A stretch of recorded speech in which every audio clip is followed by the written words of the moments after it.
Hello दोस्तों, welcome back to let's do chemistry channel. तो दोस्तों आज हम बात करेंगे उत्तराखंड सामान्य अध्ययन की। ओके, तो उत्तराखंड की अच्छी नॉलेज होगी तो आप एलटी में यानी मिनिमम 5 मार्क्स का जो उत्तराखंड आ रहा है एलटी में, ओके, वो अच्छा कर पाएंगे। तो आज उसी सिलसिले में हम आज क्वेश्चन लेके आए हैं और अंत में आपका एक अभ्यास प्रश्न होगा जिसका आंसर प्लीज़ ज़रूर कमेंट बॉक्स में दीजिएगा। ओके, तो शुरू करते हैं अपना सेशन। ओके, तो पहला जो हमारा क्वेश्चन है वो है 1947 ईस्वी में मरणोपरांत परमवीर चक्र से सम्मानित किए जाने वाले मेजर सोमनाथ शर्मा संबंधित थे गोरखा राइफल से, गढ़वाल राइफल से, या डोगरा रेजिमेंट से, या कुमाऊं रेजिमेंट से। तो हमारे पास दोस्तों 4 ऑप्शन दिखाई दे रहे हैं। तो इसका जो राइट आंसर है वो है कुमाऊं रेजिमेंट से। किससे? कुमाऊं रेजिमेंट से उनका संबंध था।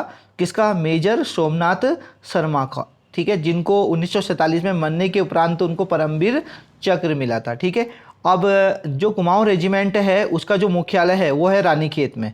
कहाँ है? रानीखेत में। ठीक है, रानीखेत में। और जो कुमाऊं रेजिमेंट की स्थापना की गई थी वो 1788 में की गई थी। ओके, आगे बढ़ते हैं। क्वेश्चन नंबर 2 है हमारा, प्राचीन शैल चित्रों वाली लाखू गुफा स्थित है। लाखू गुफा मतलब हो गया लखू डियाल भी बोलते हैं इसे। लाखू गुफा हम इसलिए बोलते हैं क्योंकि इसमें बहुत सारे लाखों गुफाएं हैं। अब ये लाखों गुफाएं क्यों हैं? क्योंकि प्राचीन काल में जो हमारे आदि मानव लोग थे वो यहाँ रहते थे, यानी अपनी सुरक्षा के लिए, जंगली जानवरों के बचाव के लिए इन गुफाओं में रहते थे। ठीक है, तो लाखों गुफाओं हैं। लाखों गुफा को बोलते हैं, मतलब लाख गुफाएं, या लखू डियाल भी बोलते हैं इसे अल्मोड़ा में। ठीक है, तो हमारे पास ऑप्शन है चमोली ज़िले में, हरिद्वार ज़िले में, नैनीताल ज़िले में और अल्मोड़ा ज़िले में। तो ये कहाँ है? अल्मोड़ा ज़िले में है लखू डियाल। ओके, और ये जिस नदी के किनारे पे बसी हुई है, यानी लखू डियाल जिस नदी के किनारे पे, वो नदी है सुयाल नदी। क्या है? सुयाल नदी। इसको लिख लीजिएगा कि जो लखू डियाल है अल्मोड़ा में वो सुयाल नदी के किनारे है। ठीक है, आगे बढ़ते हैं। क्वेश्चन नंबर हमारा है 3। तो क्वेश्चन है कत्यूरी की दरबारी भाषा थी। तो कत्यूरियों की जो दरबारी भाषा थी वो कौन सी थी? कुमाऊनी थी, गढ़वाली थी, या संस्कृत थी, या प्राकृतिक। ठीक है, तो हमारी जो आप सबसे पहले बात करते हैं कत्यूरी। तो कत्यूरी जो एक वंश था, ओके, और इसके जो संस्थापक थे वो थे बसंत देव। कौन थे? बसंत देव। संस्थापक बहुत ज़रूरी है, याद रखिएगा। ओके, संस्थापक जरूर पूछेंगे। पिछली बार लेक्चर में भी वसंत ये वाला क्वेश्चन आया हुआ है कि जो कत्यूरी वंश है ना उसके संस्थापक कौन थे? तो बसंत देव उसका आंसर था। ओके, लेकिन अभी इसमें ये पूछा है कि उनकी दरबारी भाषा कौन सी थी। तो ऑप्शन हमारे पास जो राइट वाला है वो है संस्कृत। उनकी जो दरबारी भाषा थी वो कौन सी थी? संस्कृत। ओके दोस्तों, आगे बढ़ते हैं। क्वेश्चन अगला है हमारे पास, दारमा एवं ब्यास घाटियों को जोड़ने वाला दर्रा है। तो दारमा और ब्यास घाटी हैं, उनको जोड़ने वाला दर्रा है। अब सबसे पहले एक चीज़ और बता दूं दर्रे के बारे में, जिसके पीछे भी ला लगा होता है ना, ला, ओके, अगर ला LA, तो वो एक दर्रा होता है, ऐसा बोला जाता है। जैसे शिनला लिखा है ना, शिनला, ठीक है, वैसे इसका नाम खाली सिन होगा, ला दर्रा के लिए लिखा हुआ है। ठीक है, तो जो शिनला दर्रा है और दूसरा जो दर्रा है वो ऊँठा या जैतिया और रामल। ओके, ये 3-4 दर्रे दिए हैं। तो इसका जो राइट आंसर है दोस्तों वो है सिनला दर्रा। ओके, तो सिनला दर्रा दारमा और ब्यास घाटियों को आपस में जोड़ता है। ओके, और जो पिथौरागढ़ में स्थित है। ओके, आगे बात करते हैं। प्रजामंडल की स्थापना का उद्देश्य क्या था? सबसे पहले प्रजामंडल की स्थापना का उद्देश्य क्या था? क्या ब्रिटिश शासन से स्वतंत्रता प्राप्त करना था? ऐसा कुछ था क्या? गोरखा शासन से स्वतंत्रता प्राप्त करना था? जनता को समाज सुधार हेतु संगठित करना था? या जनता को टिहरी राज्य के कुशासन से मुक्त करना था? किससे? टिहरी राज्य के कुशासन से। तो दोस्तों सबसे पहले प्रजामंडल की बात करें तो प्रजामंडल की स्थापना की थी हमारे श्रीदेव सुमन ने। किसने की थी? श्रीदेव सुमन। उनमें वीर चंद्र सिंह गढ़वाली भी शामिल थे, नागेंद्र सकलानी, ओके, ये तमाम थे। मतलब श्रीदेव सुमन सबसे ऊपर थे, और भी इसमें साथी थे जो प्रजामंडल की स्थापना में उनके साथ थे, ठीक है। और ये इसकी जो शुरुआत की गई थी वो की गई थी 1939 में, ओके। और जबकि 1939 में इन्होंने स्टार्ट कर दिया था प्रजामंडल, लेकिन को जो संवैधानिक दर्जा मिला वो मिला था 1947 में। कब मिला था? 1947 में प्रजामंडल को। अब प्रजामंडल क्यों बनाई थी श्रीदेव सुमन ने? इसलिए कि जो जनता को टिहरी राज्य के कुशासन से मुक्त करने के लिए, ठीक है, वहाँ जो शासन हो रहा था वो थोड़ा ठीक ठाक नहीं हो रहा था, इसलिए वो प्रजामंडल की स्थापना की गई थी, ओके। आगे बात करते हैं। अगला क्वेश्चन है हमारे पास, खतलिंग हिमनद उद्गम स्थान है। खतलिंग हिमनद, तो खतलिंग हिमनद एक ग्लेशियर है, यानी बर्फ़ की चट्टानें कह सकते हैं। खतलिंग जलकुर नदी में है, और पिलंग गंगा नदी का है, भिलंगा नदी या बाल गंगा नदी।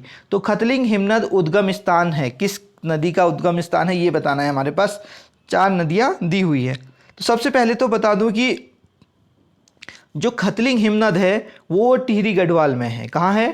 टिहरी गढ़वाल में, ये टिहरी गढ़वाल में है। और जो सबसे कम हिमनद है वो टिहरी गढ़वाल में ही है। मतलब टिहरी गढ़वाल में सिर्फ एक ही हिमनद है, वो कौन सा है? खतलिंग वाला। और जबकि पिथौरागढ़ में सबसे ज़्यादा, यानी 7 ग्लेशियर हैं, 7 ग्लेशियर, ओके। और एक चीज़ और बता दूं कि इसका जो राइट आंसर है वो बी है, यानी भिलंगना नदी कहाँ से निकलती है? वो निकलती है खतलिंग ग्लेशियर से, यानी खतलिंग हिमनद से दोस्तों, ओके। आगे चलते हैं। क्वेश्चन है, निम्नलिखित में कौन सा पर्वतपदी नगर नहीं है? ओके, पर्वतपदी नगर यानी पर्वत यानी माउंटेन वाला नगर कौन सा नहीं है? ओके, ये बताना है हमको। तो जो प्लेन्स में होगा ये आंसर हो जाएगा इसका। एक तो टनकपुर है ऑप्शन में, कोटद्वार, रुद्रपुर और हरिद्वार। तो इसका जो राइट आंसर है वो तो आपको दिख भी रहा है कि रुद्रपुर एक पर्वतपदी नगर नहीं है, ओके। अब बात करते हैं रुद्रपुर की, ओके। रुद्रपुर यानी उधम सिंह नगर, ओके, ये उधम सिंह नगर में पड़ता है। तो उधम सिंह नगर का जो प्राचीन नाम था, उधम सिंह नगर का प्राचीन नाम गोबिशाण था। क्या था? गोबिशाण था, ओके। और कोटद्वार के बारे में आपको पता ही है, गढ़वाल का क्या है? ये प्रवेश द्वार है। और जैसे और काठगोदाम किसका है? वो कुमाऊं का है। आगे बढ़ते हैं। क्वेश्चन है, सुप्रसिद्ध कैलाश मानसरोवर यात्रा, कैलाश मानसरोवर यात्रा गुजरती है नीति दर्रे से, लिपुलेख दर्रे से, या लाम्पिया या बाड़ा होती दर्रे से। तो इन 4 में से कौन सा राइट आंसर है? कहाँ से गुजरती है ये बताना है। तो जो कैलाश मानसरोवर यात्रा है वो लिपुलेख दर्रे से गुजरती है। किससे? लिपुलेख दर्रे से। अब ये जो लिपुलेख दर्रा है ना, ये पिथौरागढ़ में है। और पता है ये किस किस को जोड़ता है? ये पिथौरागढ़ और तिब्बत के रास्ते को जोड़ता है। किसको? तिब्बत के रास्ते को। पिथौरागढ़ और तिब्बत के रास्ते को जोड़ता है, इन दोनों को जोड़ता है। कौन सा वाला दर्रा? लिपुलेख दर्रा, ठीक है। आगे बढ़ते हैं। क्वेश्चन है, निम्नलिखित में कौन सा एक उत्तराखंड में रेल यातायात का अंतिम बिंदु नहीं है? ऑप्शन है काठगोदाम, देहरादून, कोटद्वार और लक्सर। तो इसमें जो राइट आंसर है दोस्तों वो लक्सर है। लक्सर रेल यातायात का अंतिम बिंदु नहीं है, जबकि काठगोदाम, देहरादून और कोटद्वार हैं। काठगोदाम मैंने पहले बता दिया कि कुमाऊं का प्रवेश द्वार होता है, और कोटद्वार होता है गढ़वाल का प्रवेश द्वार है, ठीक है। बढ़ते हैं नेक्स्ट क्वेश्चन में। नेक्स्ट क्वेश्चन है हमारे पास, नंधौर दून, नंधौर दून किस जनपद में स्थित है? तो नंधौर दून हमारे पास ऑप्शन है उधम सिंह नगर में, गढ़वाल में और नैनीताल में या हरिद्वार में। तो दोस्तों इसका राइट आंसर हो जाएगा नैनीताल में। नंधौर एक अभ्यारण्य भी है। जैसे कि हमको पता है कि हमारे जो टोटल उत्तराखंड में अभ्यारण्य हैं यानी वाइल्ड लाइफ सेंचुरी, वो हैं 7। कितने हैं? 7 हैं। उनमें सबसे जो छोटा है ना, सबसे छोटा वन्य जीव अभ्यारण्य वो कौन सा है? नंधौरी है। और ये जो नंधौर अभ्यारण्य है ये 2 जिलों में फैला हुआ है, एक तो नैनीताल में फैला हुआ, नैनीताल प्लस चंपावत, इसे ध्यान रखिएगा, ठीक है। कहाँ कहाँ, नंदौर सबसे छोटा वन्यजीव अभ्यारण्य है और ये 2 जिलों में फैला हुआ है, नैनीताल व चंपावत। ओके, बढ़ते हैं आगे। हिमालय में मुख्य सीमा भ्रंश MCT पृथक करता है। तो ये MCT होता है, MCT का मतलब हो गया दोस्तों, इसकी फुल फॉर्म होती है, ये हम बताएंगे आपको, फुल फॉर्म इसकी है मेन, इसको लिख लेना, मेन सेंट्रल थ्रस्ट। ओके, ये है इसकी फुल फॉर्म MCT की। अब MCT किन हिमालय पर्वत, हिमालय श्रृंखलाओं को अलग अलग करता है, ये एक लाइन होती है सीमा, जैसे LOC होती है ना लाइन, उसी प्रकार एक लाइन है। तो जो इसका राइट आंसर है वो ये है, देखो, महान हिमालय और लघु हिमालय के बीच ये रेखा होती है, जैसे कि महान हिमालय यहाँ है, ओके, और लघु हिमालय यहाँ है, तो बीच में जो लाइन होगी, बॉर्डर लाइन, इसको बॉर्डर लाइन भी कह सकते हैं, वो MCT होती है। ओके, यस, ऐसे दिखती नहीं है, बट ऐसे एक काल्पनिक रेखा जैसी होती है, ठीक है, यस। आगे बढ़ते हैं। उत्तरकाशी का ऐतिहासिक नाम है, तो सौम्य काशी, श्री क्षेत्र, गंगोत्री या बाड़ाहाट। तो दोस्तों जो इसका राइट आंसर हो जाएगा वो है, उत्तरकाशी का जो ऐतिहासिक नाम है वो है बाड़ाहाट, राइट आंसर है, ठीक है। अगला क्वेश्चन है, उत्तराखंड में औपनिवेशिक संघर्ष किस काल में प्रारंभ हुआ था? मुगल काल में, गोरखा काल में, डोगरा काल में या ब्रिटिश काल में? तो इसका राइट आंसर है गोरखा काल। तो गोरखा काल के बारे में आपको पता ही है, गोरखाओं ने कुमाऊं पे कब से शासन किया? 1790 से। और जबकि गढ़वाल पे कब से किया? 1804 में, जब उनने खुड़बुड़ा के युद्ध में प्रद्युम्न शाह को क्या किया था? पराजय किया था और मार भी दिया था, ठीक है। और उसके बाद एक संगोली की संधि हुई 1815 में, उसके बाद गोरखा चले गए थे। तो टोटल 25 ईयर, 25 साल इन्होंने कुमाऊं पर राज किया था, ओके। और जबकि गढ़वाल पे थोड़ा कम किया था, गढ़वाल पे लगभग 9-10 के करीब इन्होंने राज किया था, ठीक है, गोरखा। तो इसका राइट आंसर हो जाएगा गोरखा काल। आगे बढ़ते हैं। क्वेश्चन है, प्राचीन समय में निम्न में से कुब्जाम्रक के रूप में जाना जाता था? ऋषिकेश को कुब्जाम्रक, ओके, ऋषिकेश को जाना जाता था, देवप्रयाग को या हरिद्वार को या श्रीनगर को?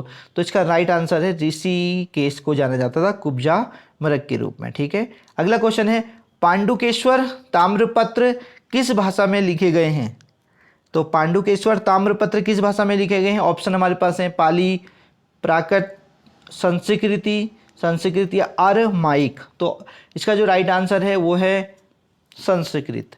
पांडुकेश्वर ताम्रपत्र किस भाषा में लिखे गए हैं? संस्कृत भाषा में लिखे गए हैं। अगला क्वेश्चन है हमारे पास, निम्नलिखित में से किस नृत्य में गीत नहीं गाया जाता? छोपती, झोड़ा, छपेली और छोलिया। तो छोलिया में इसमें क्या होता है? तलवार का यूज करके एक लड़ाई जैसा करते हैं, ओके। तो इसमें गाना नहीं होता, सिर्फ नृत्य होता है, यानी डांस किया जाता है और तलवार लेके डांस करते हैं, ठीक है। तो इसका राइट आंसर छोलिया है। झोड़ा आपने किया ही होगा, ओके। आगे बढ़ते हैं। अगला क्वेश्चन है हमारे पास, द्वाराहाट में 9वीं शताब्दी के ध्वज मंदिर को एक अन्य नाम से भी जाना जाता था, और वो नाम क्या है ये बताना है हमें, ठीक है। पहला है महामृत्युंजय मंदिर, कटारमल मंदिर, कटारमल तो अल्मोड़ा में है, ओके, कहाँ है? अल्मोड़ा में, ओके। गुजर देव मंदिर या कछेरी मंदिर? तो इसका जो राइट आंसर है वो है गुजर देव मंदिर। तो जो ध्वज मंदिर है उसको एक अन्य नाम से कौन सा नाम है उसका? गुजर देव मंदिर, ओके। आगे बात करते हैं, निम्न में कौन सी जनजाति भूमसेन देवता की पूजा करती है? तो भूमसेन देवता की पूजा कौन सी जाति करती है, यानी कौन सी ट्राइब से करते हैं? थारू, बोक्सा, जाड़ या भोटिया? तो इसका राइट आंसर है दोस्तों थारू, ओके। और जो सबसे ज़्यादा जनसंख्या वाली जनजाति है वो थारू है, उसे भी याद रखना है। सबसे ज़्यादा जनसंख्या किसकी है? थारू की है। पहले जौनसारी की थी, बट अब जो प्रेजेंट में है वो थारू है, ओके। आगे बढ़ते हैं। अगला क्वेश्चन है, उत्तराखंड में पीतल नगरी की स्थापना की जा रही है, तो पीतल नगरी के रूप में किसे जाना जाता है? बाजपुर को, पिथौरागढ़ को, रुद्रपुर को या अल्मोड़ा को? तो ताम्र नगरी या पीतल नगरी किसे जाना जाता है? अल्मोड़ा को जाना जाता है। ठीक है, यस। आगे बढ़ते हैं, क्वेश्चन है हमारे पास, उत्तराखंड में राष्ट्रपति शासन लागू हुआ। तो उत्तराखंड में राष्ट्रपति शासन कब लागू हुआ ये बताना है। वैसे उत्तराखंड में राष्ट्रपति शासन 2 बार लग गया था, एक बार शायद 25 दिनों के लिए, दूसरी बार 19 दिनों के लिए, लगभग ऐसे लगा था 2 बार। ठीक है, अब दूसरी बार राष्ट्रपति शासन इसलिए लगा था क्योंकि पहले वाले राष्ट्रपति शासन को उनने वैलिड नहीं माना था, तो इसलिए दोबारा लगाना पड़ा उन्हें।